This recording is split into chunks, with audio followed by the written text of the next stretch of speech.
نحمده ونصلي ونسلم على سيدنا ومولانا محمد وعلى جميع الأنبياء والمرسلين وعلى آلهم الطيبين الطاهرين وأصحابهم الراشدين الهادين المهديين ومن تبعهم بإحسان إلى يوم الدين. أما بعد، فأعوذ بالله من الشيطان الرجيم. بسم الله الرحمن الرحيم. والسابقون الأولون من المهاجرين والأنصار والذين اتبعوهم بإحسان رضي الله عنهم ورضوا عنه وأعد لهم جنات تجري تحتها الأنهار خالدين فيها أبدا ذلك الفوز العظيم. قال النبي صلى الله عليه وسلم في سؤالهم: ما أنا عليه وأصحابي، او كما قال صلی اللہ علیہ وآلہ وسلم. صدق اللہ العلی العظیم وصدق رسولہ النبی الکریم الامین. اللہم صلی علی سیدنا و مولانا محمد معدن الجود والکرم وعلی آلہ واصحابہ وبارک وسلم. معزز و مکرم سامعین و ناظرین، آپ کے سامنے سورۃ التوبہ کی یہ آیت اور اس کے ساتھ سنن ترمذی کی مکمل حدیث، جس کا ایک جملہ آج بھی پڑھا، ما انا علیہ و اصحابی، اس کی روشنی میں دو پچھلی قسطوں میں ہم یہ کچھ وضاحت کر چکے ہیں کہ جو حضور نے فرمایا کہ آج جس طریقے پر، جس طرز پر میں ہوں اور میرے صحابہ ہیں اصحابی، تو ان اصحابی سے کیا مراد ہے؟ کہ یہ خطاب سرور عالم صلی اللہ علیہ وآلہ وسلم نے صدیوں بعد جو لوگ آئیں گے ان کے لیے ہی کیا تھا؟ نہیں، فقط ان کے لیے نہیں، بلکہ جتنے لوگ اس وقت موجود تھے ان سب کے لیے کہا تھا. جیسا کہ میں عرض کر چکا ہوں کہ قرآن بھی یہی چاہتا ہے کہ جو مہاجرین و انصار کے بعد حضور اکرم صلی اللہ علیہ وآلہ وسلم کی حیات مبارکہ میں مسلمان ہوئے، وہ بھی پابند ہیں کہ وہ مہاجرین و انصار کے اسوہ پر چلیں اور ان کی اتباع کریں. لہذا یہ سمجھنا کہ یہ فقط بعد والے لوگوں کے لیے ہے، اور پھر یہ سمجھنا کہ بعد والے لوگوں پر جتنے نام آئے ہیں صحابہ پر مبنی کتابوں میں، ان سب کی اتباع بعد والوں پر لازم ہے، ایسا بالکل نہیں ہے. اس وقت جو حضور کے سامنے تاخیر سے اسلام قبول کرنے والے تھے، ان پر بھی قدیم صحابہ کی سابقون اولون جن کو قرآن نے فرمایا ان کی اتباع لازم تھی. ہم پر بھی ان کی اتباع لازم ہے، ہر ایک کی لازم نہیں ہے. اس پر میں کئی مثالیں عرض کر چکا ہوں. آج ایک مثال سب سے پہلے صحیح مسلم سے دینا چاہوں گا، یہ بات یاد کراتے ہوئے کہ قدیم صحابہ کی، یعنی صاحب قدیم میں عرض کر دیتا ہوں، ورنہ حضور کے دور میں جو بعد میں مسلمان ہوئے ان کے مقابلے میں سابقون کا لفظ زیادہ بہتر ہے. سابقون اولون، سابقون اولون کی سیرت میں اور متأخرین کی سیرت میں، جن کو محدثین صحابہ سمجھتے ہیں اور کہتے ہیں، کتنا فرق ہے. یہ بہت ساری مثالیں میں آپ کے سامنے عرض کر چکا ہوں. ایک مثال صحیح مسلم سے عرض کر دوں.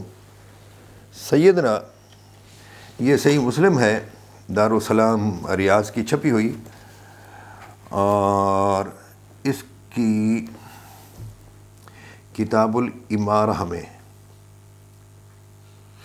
حدیث نمبر 1823، اور دارالسلام والے جو ہیں مسلم کی مسلسل نمبرنگ بھی ترقیم بھی کرتے ہیں، تو مسلسل ترقیم کے لحاظ سے اس حدیث کا نمبر ہے 4713،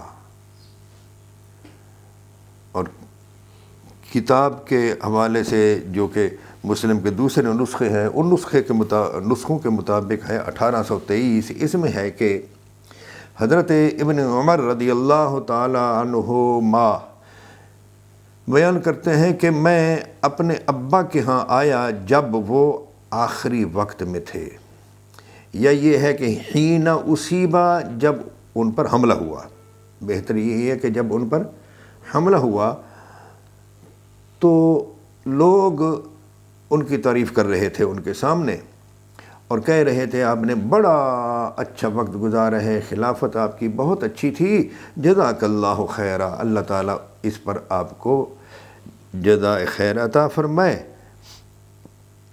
تو انہوں نے ارشاد فرمایا مجھے تو اللہ تعالیٰ کی بارگاہ میں امید بھی ہے اور خوف بھی ہے۔ تم تو تعریف کر رہے ہو نا، لیکن میں امید اور خوف کی ملی جلی کیفیت میں ہوں۔ لوگوں نے کہا استخلف، آپ خلیفہ مقرر کر دیں کوئی۔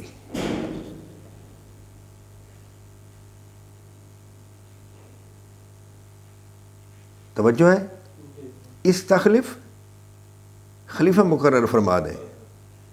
تو کیا فرمایا سیدنا عمر بن خطاب رضی اللہ تعالی عنہ نے، اتحمل امرکم حیا و میتا،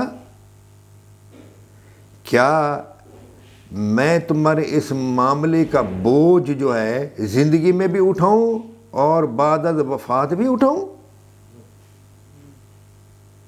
یعنی میں اب کسی کو خلیفہ بنا جاؤں تو اس کا بوجھ بھی مجھ پر ہے۔ اچھا، اس پر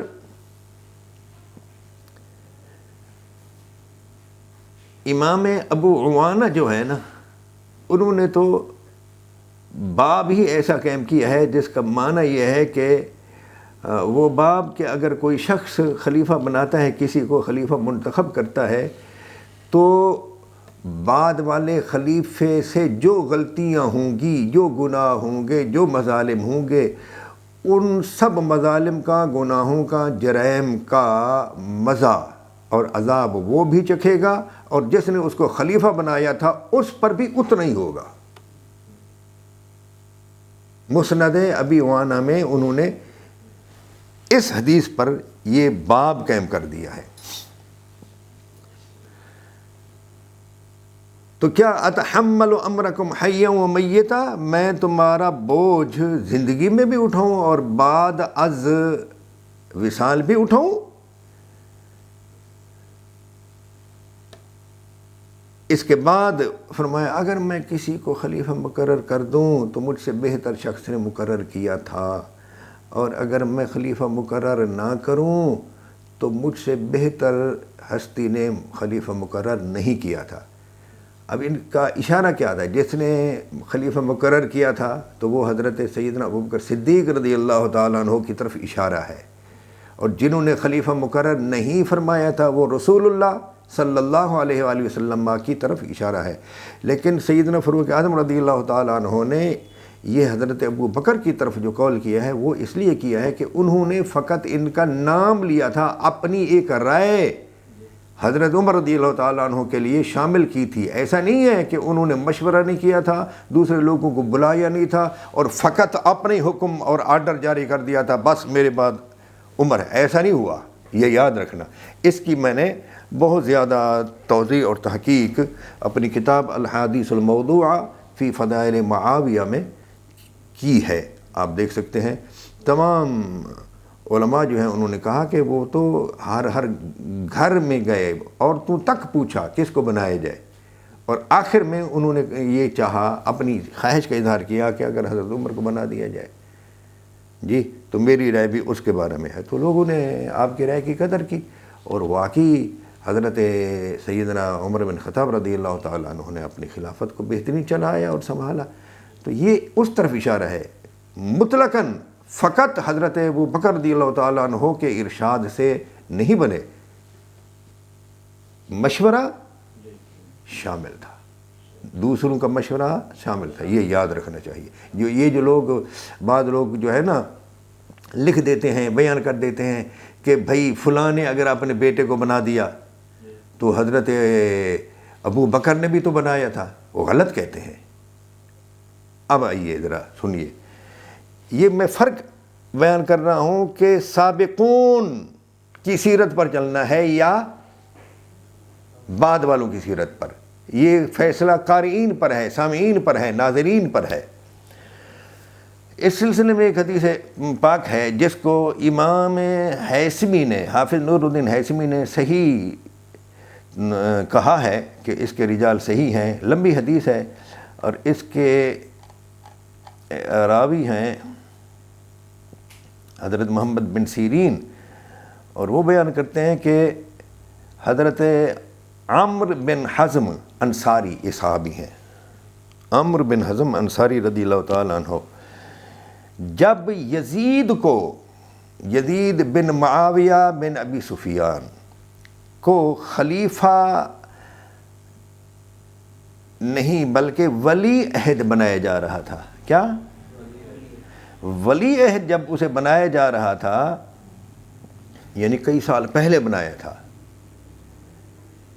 کئی سال اپنی موت سے کئی سال پہلے، 55 ہجری، بعد نے 52 ہجری لکھا ہے، بعد نے 51 ہجری لکھا ہے، ہاں جی، تو 7 8 9 سال پہلے، اپنے مرنے سے 7 8 9 سال پہلے یزید کو جب خلیفہ بنایا جانے لگا تو حضرت عمر بن حزم جو ہیں رضی اللہ تعالیٰ عنہ انصاری، یہ گئے معاویہ کے پاس، تو دربان سے بات کی، تو انہوں نے کہا دربان کو کہ ان سے کہو کہ جو تمہاری حاجت ہے، جو ضرورت ہے لکھ کر دو، جو چاہو وہی آپ کو مل جائے گا۔ انہوں نے کہا جی میری ضرورت یہ ہے کہ میں ملنا چاہتا ہوں، اور پھر وہ آئے اور آ کر بات کی، جو انہوں نے بات کی جس انداز سے،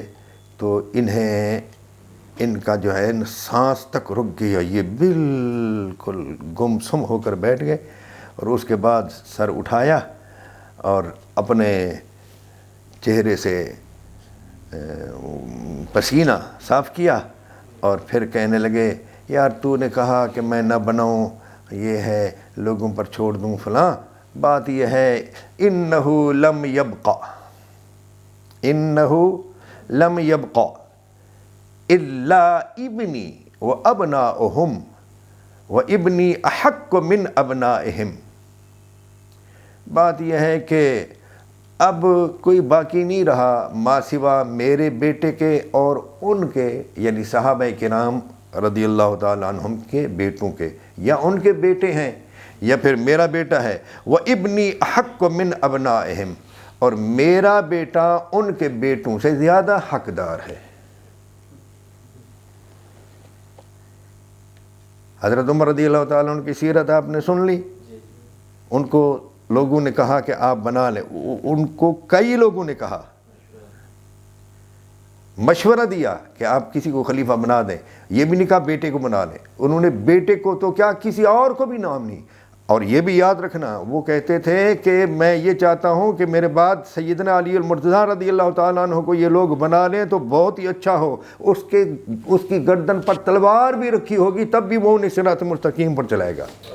میں نے ایسی حدیثیں بہت ساری اپنی کتاب شرح حسن المطالب فی مناقب علی ابن ابی طالب رضی اللہ عنہما میں درج کی ہیں، تو انہوں نے نہیں بنایا۔ اب آپ یہ اندازہ کریں، انہیں صحابہ عرض کر رہے ہیں اور انہیں ایک صحابی روکنے آیا ہے کہ ہم نے سنا ہے کہ آپ اپنے بیٹے یزید کو بنانے لگے ہیں، آپ ایسا نہ کریں، ایک صحابی روکنے آیا آپ ایسا نہ کریں.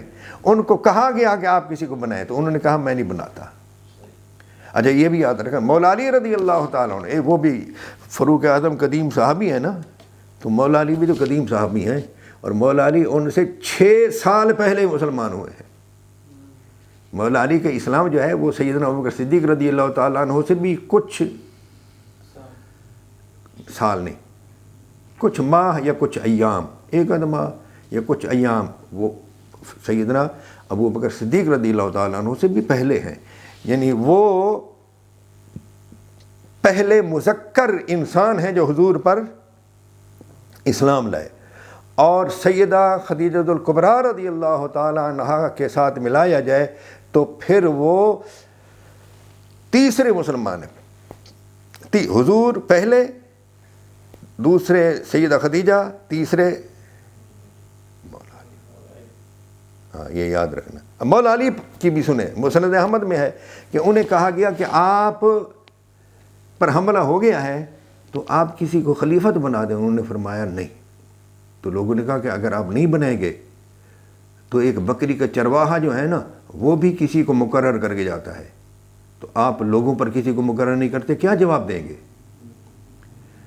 تو انہوں نے فرمایا میں تم کو اللہ تعالیٰ کے سپرد کر رہا ہوں, اور میں اللہ تعالیٰ کو عرض کروں گا یا اللہ تو نے مجھے ان پر مقرر کیا تھا تو میں انہیں چلاتا رہا ہوں, اور میرے بعد تو ہی ہے سب سے بہتر, تو ہی ان کو چلا اور ان پر جس کو تو چاہے مقرر کر دے. یہ ہے قدیم صحابہ. کیا یہ ہے سابقون اولون. اور یہ صاحب ہیں کہ جی ان کے بھی بیٹے ہیں, میرا بھی بیٹا ہے, اور میرا بیٹا احق کو ان سب سے زیادہ حقدار ہے. یہ ولی عہدی کی بات ہے. خلیفہ تو ان کا بیٹا ان کے مرنے کے بعد بنا ہے نا, بولیے.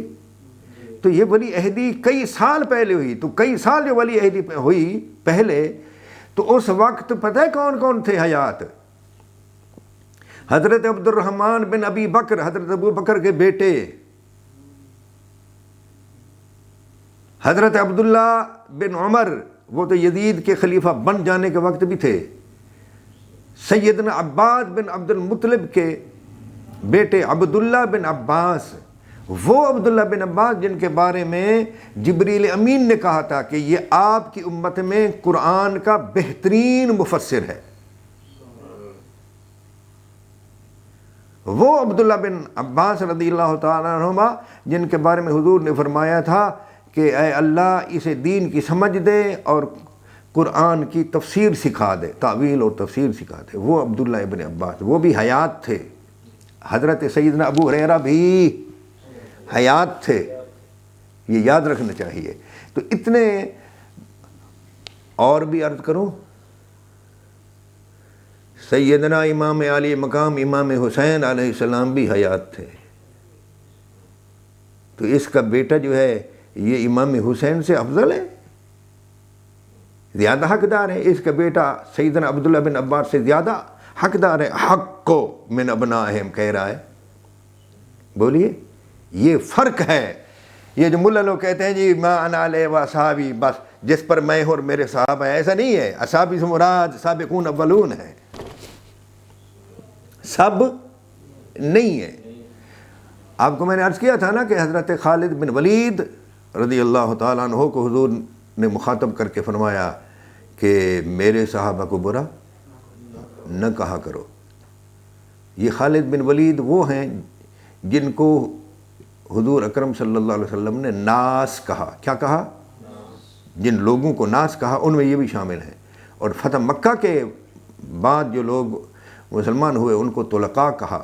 تو خالد بن ولید جو ہیں یہ بھی صلح حدیبیہ کے بعد مسلمان ہوئے لیکن فتح مکہ سے پہلے, اور طلقاء جو ہیں وہ فتح مکہ کے بعد. لہذا خالد بن ولید جو ہیں رضی اللہ عنہ یہ طلقاء سے افضل ہیں. ٹھیک ہے, چونکہ پہلے مسلمان ہوئے نا, یہ ان سے افضل ہیں. اب لا تسبوا اصحابی جو ہے اس کی ذرا آپ ایک حنفی امام سے شرح سن لیں تاکہ پتہ چلے قدیم سابقون اولون کی سیرت کا اور بعد میں آنے والے لوگ جو ہیں، مجبوری کے وقت میں آنے والے جو لوگ ہیں، ان کی سیرت کا فرق آپ کو معلوم ہو سکے۔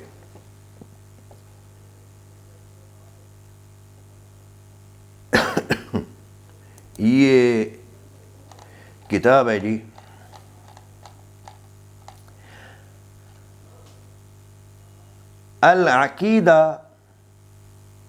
العقیدۃ الطحاویہ۔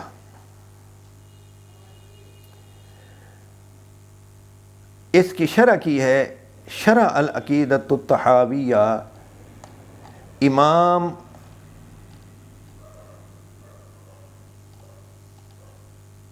ابن ابی العز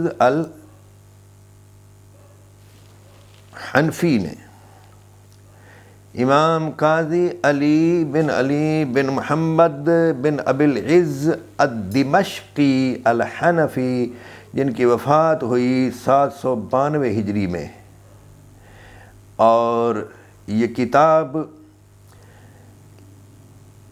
تحقیق شدہ ہے ڈاکٹر عبداللہ بن عبد المحسن الترکی اور شعیب الارناؤوط کے قلم سے، اور یہ چھپی ہوئی ہے مؤسسۃ الرسالہ بیروت سے، اور سن طباعت اس پر نہیں لکھا ہوا۔ اسی طرح یہ ایک اور دوسرا چھاپا ہے، یہ دار ابن الاسیر جو ہے یہ ریاض میں ہے، سعودیہ ریاض۔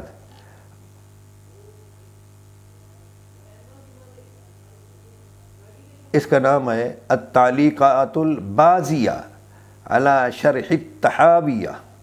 اس میں امام ابن ابی العز حنفی رحمۃ اللہ تعالی لکھتے ہیں کہ لا تسبوا اصحابی، جو حضور نے فرمایا تو اس کا معنی کیا ہے؟ وہ فرماتے ہیں فالنبی صلی اللہ علیہ وسلم یقول لخالد ونحوہ، رسول اللہ صلی اللہ علیہ وسلم نے فرمایا حضرت خالد اور ان جیسے لوگوں سے، جو ان کے ساتھ آگے پیچھے جو مسلمان ہوئے نا، سابقون اولون کے علاوہ جو لوگ ہیں، ان کو فرمایا لا تسبوا اصحابی، میرے صحابہ کو برا نہ کہا کرو۔ کیا مطلب کس کو؟ یعنی عبد الرحمن و امثالہ، حضرت عبد الرحمن بن عوف اور ان کے جیسے پہلے لوگ۔ لأن عبد الرحمن ونحوہ هم السابقون الاولون، کتنے واضح لفظ ہیں، اس لیے کہ عبد الرحمن اور ان کے جیسے جو لوگ ہیں ہم السابقون الاولون، و سابقون اولون ہیں۔ وَهُمُ الَّذِينَ أَسْلَمُوا مِن قَبْلِ الْفَتْحِ وَقَاتَلُوا، اور یہ وہ لوگ ہیں جو مسلمان ہوئے صلح حدیبیہ سے پہلے اور جہاد کیا۔ وَهُمْ أَهْلُ بَيْعَةِ الرِّضْوَانِ، یہ جن سے پہلے مسلمان ہوئے وہ کون ہیں؟ وہ بیعت رضوان والے ہیں۔ فَهُمْ أَفْضَلُ وَأَخَصُّ بِصُحْبَتِهِ مِمَّنْ أَسْلَمَ بَعْدَ بَيْعَةِ الرِّضْوَانِ، فرمایا یہ افضل ہیں اور زیادہ خاص ہیں صحبت کے لحاظ سے ان لوگوں سے جو بیعت رضوان کے بعد مسلمان ہوئے۔ وَهُمُ الَّذِينَ أَسْلَمُوا بَعْدَ الْحُدَیبِیَّةِ، بیعت رضوان کے بعد جو مسلمان ہوئے وہ کون ہیں؟ یعنی جو حدیبیہ کے بعد۔ وَبَعْدَ مُصَالِحَةِ النَّبِيِّ صلی اللہ علیہ وسلم اہل مکہ تھا، حدیبیہ کا وہ مقام جہاں حضور اکرم صلی اللہ علیہ وسلم نے قریش مکہ کے ساتھ ایک صلح فرمائی تھی۔ تو یہ بیعت رضوان کے بعد جو لوگ مسلمان ہوئے وہ کون ہیں؟ فرماتے ہیں وَمِنْهُمْ خالد بن ولید، ان میں سے ایک خالد بن ولید ہے۔ یہ بیعت رضوان کے بعد فتح مکہ سے پہلے، ذہن میں رہے۔ وَهَؤُلَاءِ أَسْبَقُ مِمَّنْ تَأَخَّرَ إِسْلَامُهُمْ إِلَى فَتْحِ مَكَّةَ، اور یہ حضرت خالد بن ولید اور ان جیسے لوگ جو ہیں یہ ان سے پہلے ہیں جو فتح مکہ کے وقت مسلمان ہوئے، ظاہر ہے۔ وَصُمُّ الطُّلَقَاءَ، فتح مکہ کے وقت مسلمان ہوئے اور ان کا نام پڑا، بولیے، طلقاء۔ اور ان میں کون ہیں؟ منہم ابو سفیان وابناہ یزید و معاویہ۔ وہ جو طلقاء جن کا نام پڑا ان میں سے ابو سفیان بھی ہیں اور ان کے بیٹے یزید اور معاویہ بھی ہیں۔ یہ ایک یزید جو ہے نا ایک معاویہ کا بھائی تھا اور ایک یزید معاویہ کا بیٹا تھا، یہ یاد رکھنا۔ والمقصود، یہ غور طلب بات ہے اگلی جو ہے، کتنا واضح کی ہے۔ والمقصود انہ نہا من لہ صحبۃ اخری، خلاصہ یہ ہے، مقصد یہ ہے کہ نبی کریم صلی اللہ علیہ وسلم نے ان لوگوں کو منع فرمایا ہے، لا تسبوا اصحابی فرما کر، جن کی صحبت مؤخر ہے، جو بعد میں آئے، ان یسب من لہ صحبۃ اولا،